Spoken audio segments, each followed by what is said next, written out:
She died, but no one ever proved how. And the body of Cleopatra was never found. For centuries, we were told she chose death, a tragic suicide by snakebite. But what if that story was never true? Cleopatra was more than a lover of powerful men.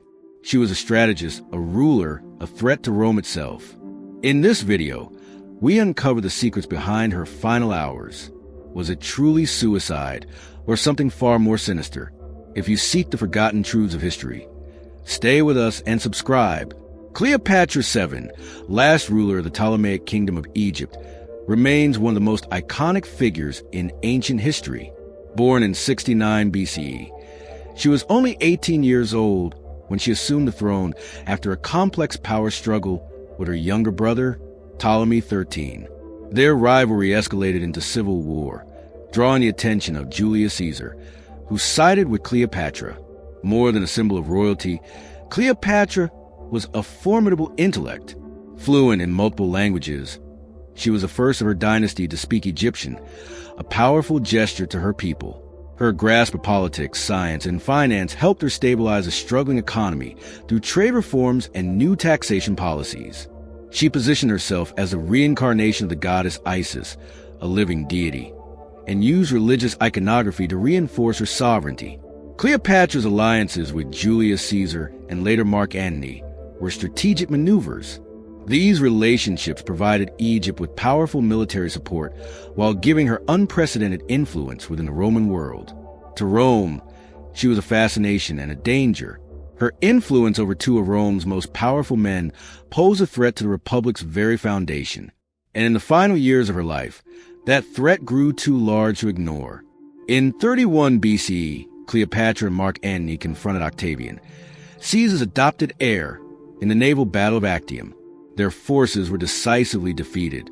Retreating to Alexandria, they awaited Octavian's arrival, knowing the end was near. The standard account claims that Antony, falsely informed of Cleopatra's death, fell on his own sword. Carried to her mausoleum, he died in her arms.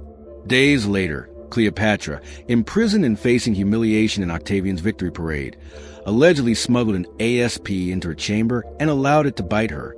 This version, immortalized in poetry and painting, portrays a noble, tragic end. The doomed lovers choosing death over disgrace. Cleopatra was found dressed in her finest robes, adorned with jewels, lying peacefully beside her two attendants, also dead. But even Roman historians, such as Plutarch, acknowledged the uncertainty. He admitted that no one knows the true cause of her death. That doubt will become the seed of endless speculation.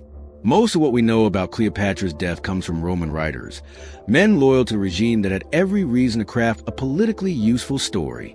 Plutarch, Suetonius, Cassius Dio, all wrote about her death decades or even a century later.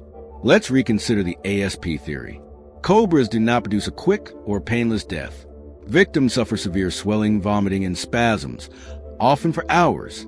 Cleopatra, supposedly poised and composed at her death, showed none of these signs. Moreover, no snake was ever found. And while some believe the bite could be subtle, Cleopatra's attendants had no visible wounds either. No Egyptian ritual supports suicide by snake. Cleopatra, steeped in symbolism and statecraft, would likely have chosen a method consistent with her divine image.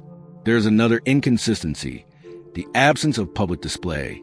Roman victors paraded their defeated enemies. Cleopatra's body was never shown.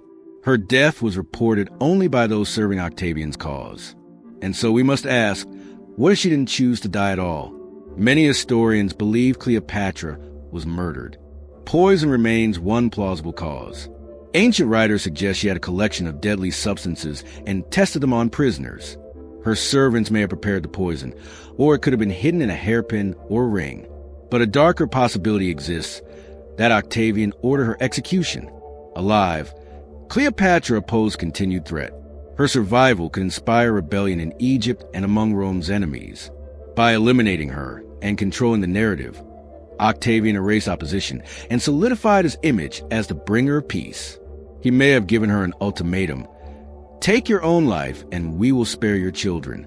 Or perhaps the entire scene was staged after her forced death. One chilling detail: Her eldest son, Caesar Ion, son of Julius Caesar and rightful heir, was executed by Octavian shortly after her death. It was a final step in wiping out her lineage and rewriting history.